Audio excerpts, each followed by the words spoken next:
Coastal Carolina erupts into the regional finals. It's Locked On Sunbelt.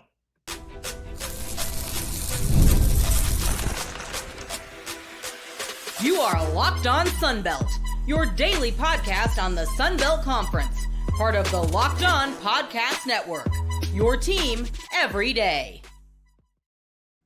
All right, good morning, everyone. Dave Schultz, Locked On Sunbelt, your teams every day. Today's episode brought to you by FanDuel. Right now, new customers can get $200 in bonus bets when your first $5 bet wins. All right, happy, I think it's Sunday morning, everyone. Coastal Carolina easily into the regional finals. Southern Miss by the hair on their chinny chin chin gets in, moves on to Sunday. They got to win 2 today to get to Monday, but you got to win 1 before you could win 2. So we'll worry about that. And Coastal Carolina will test the Kevin Foote theory. We will go over that, and we are celebrating my mother's 85th birthday here in Charleston. Had a nice tour yesterday, saw the Citadel, and of course, when we're dealing with Schultz family outings, it's all about the food, and so we are stuffing our faces. All right, going to get a nice boat tour today. All right, anyways, Coastal Carolina heading into the 7th inning was trailing 5-4. That's not the way the game ended up by any stretch of the imaginations. They go on to win it 18-7.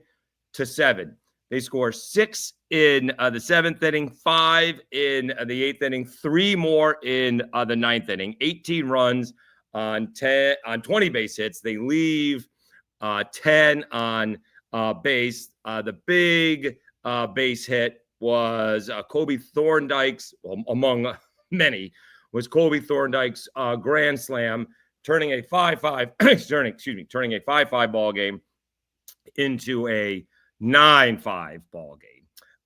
And then it got away from ECU at that point in time. Should be noted, as I mentioned with Southern Miss, got to mention it with Coastal Carolina. Jacob Morrison didn't pitch particularly well in this game either. You're going to say good enough because they won. But he went 5 innings. I had the box score here a second ago. I got all these box scores from all the games. He only went 5 innings, 4 runs, 7 hits, didn't walk anybody, struck out 5. I mean, gave up 2 runs in the 4th, 2 more in the 5th, and then came out in the bottom of the 6th. Coastal actually tied it up in the top half of the 6th inning, scratching across a run on a sac fly. But immediately, ECU got a Oppo Taco, and they reclaimed the lead 5-4. And then I think Alexander actually tied the ball game up with a home run, and then it really got away from ECU. And again, you know, you can see teams kind of melt. I mean, home field advantage is a thing in college sports. I've seen it in softball. You can see it in baseball. It's really impressive when teams like Murray State win on the road, when UTSA win on the road, Cal Poly knocking off Oregon. You know, that is that much more impressive. Columbia, knocking off USM. I mean, that is really impressive because a lot more often you get an East Carolina sort of melting in front of Coastal Carolina fans. And then you're putting in guys that you don't think are going to necessarily need down the stretch, right? I mean, once it gets away, right, you want guys to get at bats and you want guys to pitch in regionals that may not necessarily get that opportunity because ECU still wants to win this thing, right? They still get another shot. All right. They'll get another shot at Coastal Carolina should they win the first game today. So they're going to get down 15-5 and they're going to throw the back end of the bullpen. Or what? I mean, you get down 10-5. Is it still a ball game at that point in time? It depends on kind of what you do in the bottom half of the inning. But then you give up 6 runs, and it's not so much ball game. And you're going to kind of let your back end of the bullpen go. Let's see what some of these numbers are because really impressive. And did I hear that that Thorndyke had 1 home run coming into the regional, and now he's got like 4. How about this for a game? This is like good for a week. 4 for 5, 6 runs batted in, 5 runs scored. Pato went 4 for 6, 3 runs batted in, 2 runs scored. Alexander, 4 for 5, 4 runs scored. Bodine had 7 at bats. Maybe we can take the catcher out in an 18-7 ball game. Maybe somewhere we can rest the catcher. Maybe, you know, when it's 15-5, we can take the catcher out. Maybe just a little bit is what I'm thinking. Will Sykes, bottom of the order, 2 for 4, 2 runs scored with an RBI. Dom Tazi is the only guy who, I mean, did he not reach? He seemed to only go 0 for 3. He seemed to get pinch hit for. Barengo in his spot, 1 for 2 with 2 runs scored. So everyone seemed to contribute yesterday, either with a base hit, a run scored, or an RBI. And Coastal Carolina will wait for the winner of East Carolina and Florida. And this is where the advantage comes in those regional finals. East Carolina and Florida are both playing their 3rd game, but by the time they get to Coastal Carolina, they will be playing their 4th game. All right, and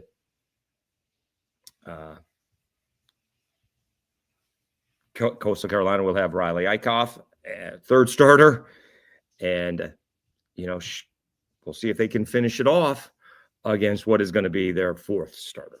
All right, and if they don't, the other teams are going to be 5th starter. All right. They're going to be total, you know, bullpen action. We'll see where Coastal Carolina is. But obviously, Coastal Carolina is in the driver's seat. That's the whole idea of getting to the regional finals in the first 2 ball games. You're also going to be well rested. I think this game is late, right? I mean, we're going to have to, again, wake up in the morning and do it again because it's going to be tough to do it on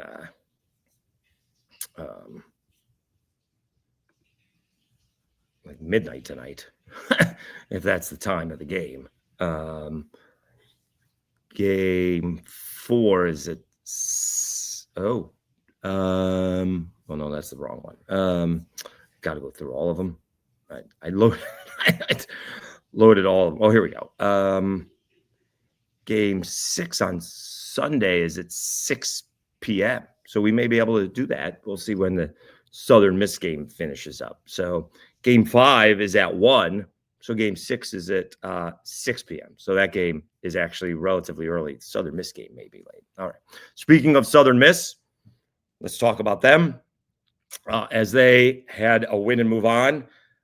Again, I see things differently. Not everybody sees things the way I see it. That obviously is a differing of opinion.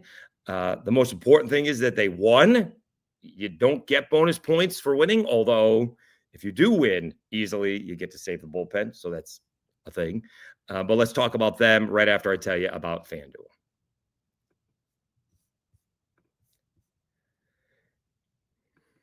The NBA playoffs are in full swing, and every night delivers highlight-worthy performances, major momentum shifts, and can't-miss moments. Whether it's a game-winning shot or a breakout player, there's never been a better time to get in on the action.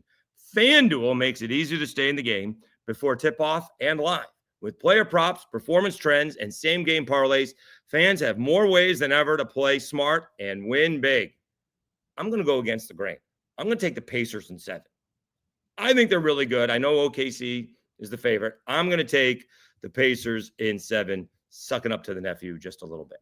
New to FanDuel, it's the perfect time to sign up. Head to FanDuel.com and place your first $5 bet. If it wins, you'll get $200 in bonus bets. Make every moment more with FanDuel, official sports betting partner of the NBA.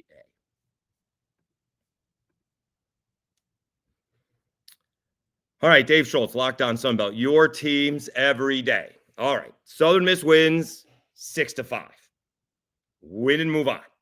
All right, that is The only thing that matters. It does not matter, generally speaking, if you win 1-0, 10-1, 18-7, as long as you win. Because if you lose, we're not talking about you playing a game today. All right? That's the most important thing.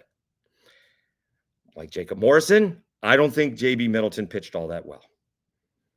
All right, Scott Watkins, big fan of his, been friends for a while now.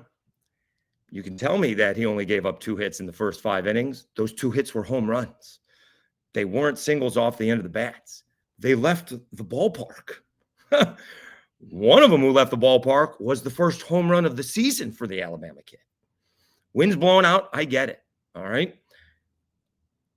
Did J.B. Middleton pitch well enough for them to win? Sure did. Did he eat up some innings? Did they leave him out there to eat up some innings? Sure did. I expect more out of the guy who's going to be a first-round draft pick, and he's got a 2.31 ERA. That's after he gives up 5 runs in 7 innings. I'm looking for 2 runs or less in a must-win situation. That's just me. I'm sorry. I was looking for a little bit more than J.B. Middleton. That's just me. Because this would be a different situation if Tucker Stockman doesn't come through with a 2-run single in the bottom half of the 8th inning. Then to me, not only is it on the bats, but it's on J.B. Middleton. Because he was given a couple of leads and couldn't hold it. All right. You're going to sit here and tell me that Alabama's trying to? Sure. I get that. All right. But he's the best player on the team. Certainly the best pitcher. And I expect him to lead. And the result would be that he picked on a bunch of Sunbelt teams that weren't quite up to the task this year. That's what the end result would have been. All right. If he couldn't get it done against Bama. Now they got it done.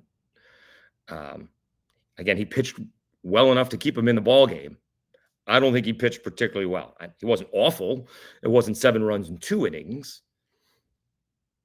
And it went 7 innings. Quality start in the big leagues is 3 runs in 6 innings, which I don't happen to think is a quality start. That's 4.5 ERA. That's not particularly good either. He wasn't much. He was worse. He was 5 runs in 7 innings. That's like a 6.5 ERA.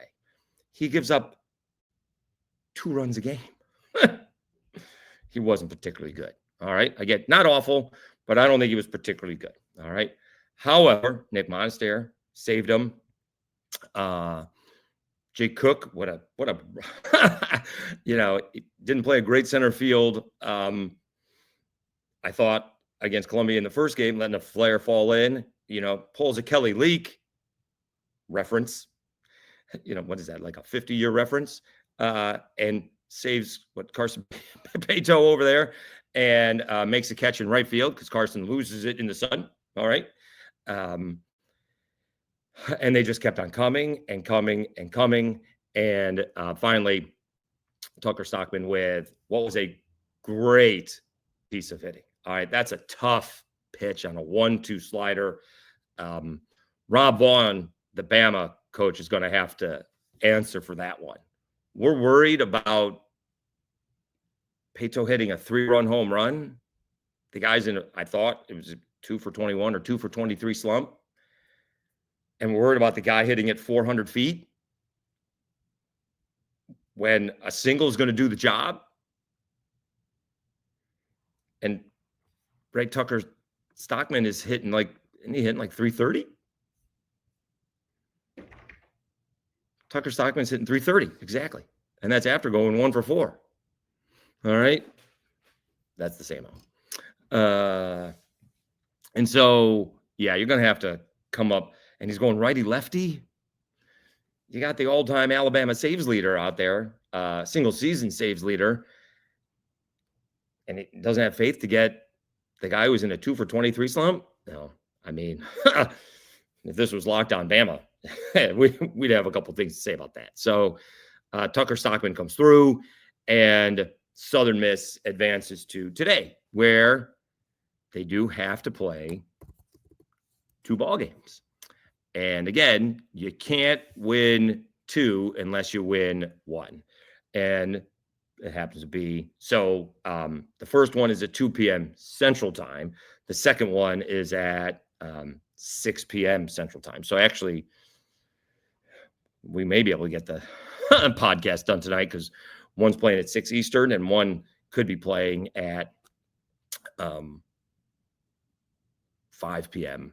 or 7 p.m. Eastern. So we could be done. So that'll be good. Having them done tonight before tomorrow. All right. And again, we're still even. All right. They are playing Columbia. All right. Miami hammered Columbia yesterday. So Miami is into the regional finals. And I mean, Columbia has some pitching, and you're going to have to go into this ball game thinking we're going to have to score some runs. All right. I still don't think the Southern Miss bats are clicking. They still don't have as many hits as Columbia did against them in the first game.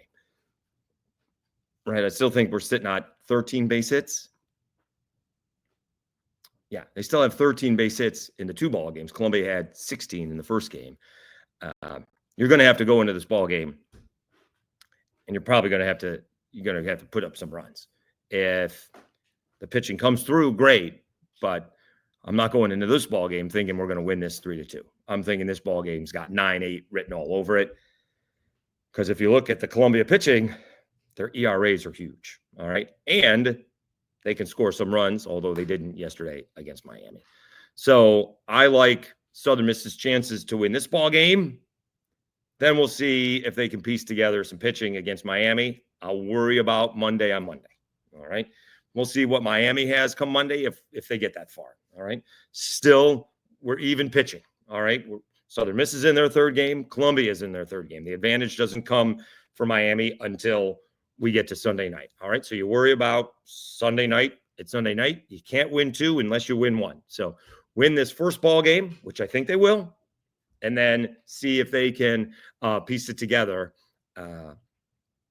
Remember, I was wrong. Miami hasn't been to a super regional in like a decade. So they are trying to overcome some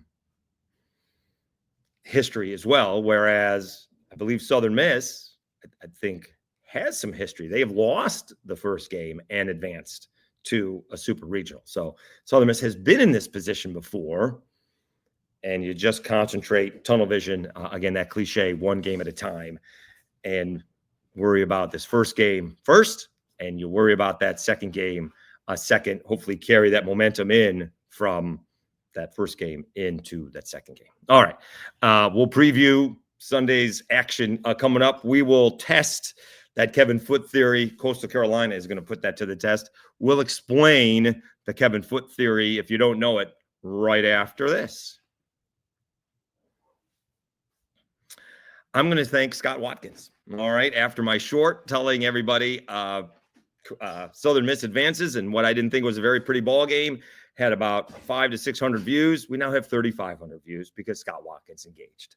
And that brought out the USM fans and we cleared things up. All right. We all want Southern Miss to win. I don't know why people think I don't want them to win because I covered the Cajuns. I'm an unabashed homer. I am not unbiased, and I'm not objective, although I try to be honest. Those 2 things are different. But we continue to grow, and looking forward to getting to that 2,000 subscriber mark, and looking forward to Southern Miss somehow pulling off this minor miracle and getting to the Super Regional, and we'll have Coastal Carolina hopefully in the Super Regional, and we'll have Southern Miss in the Super Regional, and then we'll see what happens. All right, we'll take our chances with Jacob Morrison. We'll take our chances with JB Middleton. We'll give them a second shot and see if they can both step up and pitch well in the ballgame. You pitch well and lose. That's different than not pitching great. Well, in this case, they both won. But I really appreciate it. Continue to subscribe. Don't forget about those audio podcasts on Apple and Spotify. It would really be a big help if you guys subscribe to that as well. All right, let's talk about that Kevin Foote theory. All right, Dave Schultz, Locked On Sunbelt, your teams every day. Thinking I'm not an espresso fan. Just a thought. All right, Kevin Foote, longtime beat writer. I mean, long time. He was working in the newspaper industry, either in high school, certainly in college. So he's been He's a Lafayette native. Been doing it a long time, and a passionate Astros fan and Saints fan. Won't cover the Saints. Certainly won't cover the Astros. There is a video of him after game one or during game one of the Astros' first World Series victory when they won it. Would it have been in 17, I think, or 18? They actually won the series, but they lost game one, and he looks like he's going to have an aneurysm. So he's the best. Really passionate. You usually don't see that out of a 55, 60-year-old man, but you get it with Kevin Foote. All right. Wears his emotions on his sleeve. His theory is when you score a bunch of runs that you don't necessarily need to win the ball game, the bats go cold the next day. Generally thinking shutout is what he thinks. And so when you're winning 10-5 as your Coastal Carolina, all right, and then you're adding, more runs and more runs. ECU did score 2 in the 8th. The bats are going to go cold today for Coastal Carolina, at least in that first game. The theory wears off if you play a second game, I think. All right. Like, he's big. If you score, like if you're playing a doubleheader in Major League Baseball and you win that first game 12-1, he's a big believer in save some runs for the second game. That's what he thinks. So they're winning 10-5, 13-5, 15-5. If he was a Coastal Carolina fan, he's yelling, save some runs for tomorrow, because his theory is the bats are going to go cold today. I don't necessarily attest to that theory. That theory has been proven correct on a few occasions. But now it will be really put to the test, because Coastal Carolina is going to get the fourth pitcher from either Florida or ECU. Florida took care of Fairfield yesterday, so Florida has advanced. They will play East Carolina earlier today, and then the nightcap, if you will be Coastal Carolina and the winner of Florida and ECU. All right. So the bats shouldn't be quiet, and ECU, or I should say Coastal Carolina, should advance. But I'm just saying that Kevin Foote theory is going to be right out there, out in front, because they scored so many runs last night. Will the bats be quiet here today? All right. Talk about Southern Miss. Again, they should get past Columbia. And I say should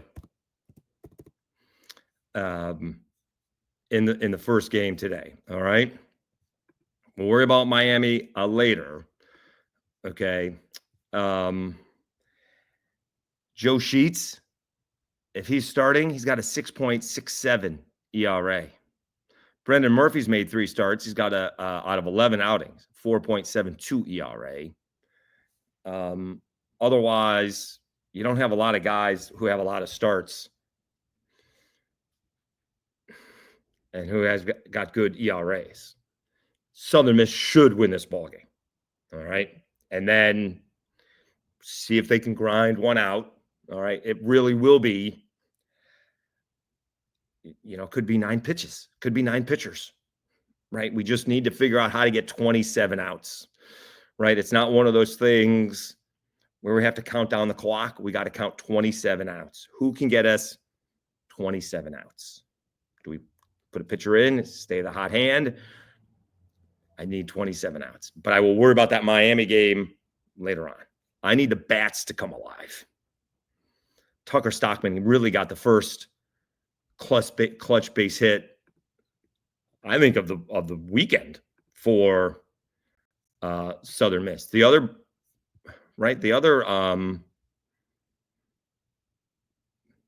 runs were all home runs. Nick Monastere, 2 home runs, and Higdon was a home run. So we were watching the ball game, and let's see how long the ball game was, because it was flying by. Yeah, duration 2 hours and 21 minutes. Game started at 3 p.m. Eastern time. And it was like the top half of the 7th inning at like at 4:30. This thing was flying by because we got like happy hour here. Got to be downstairs at like 5 o'clock. So it was flying by.